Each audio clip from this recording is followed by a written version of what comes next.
Dude, let's talk about comics during the Vietnam War.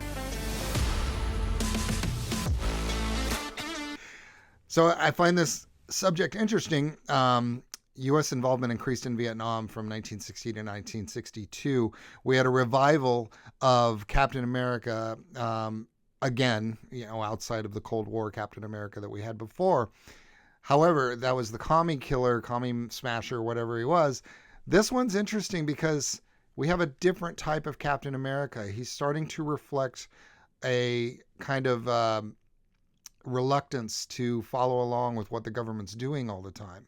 So we're seeing a shift in this patriotic World War II Captain America into this, hey, what's going on? There's some stuff behind the scenes I'm not fond of, which reflected how everybody kind of viewed things when the Vietnam War broke out.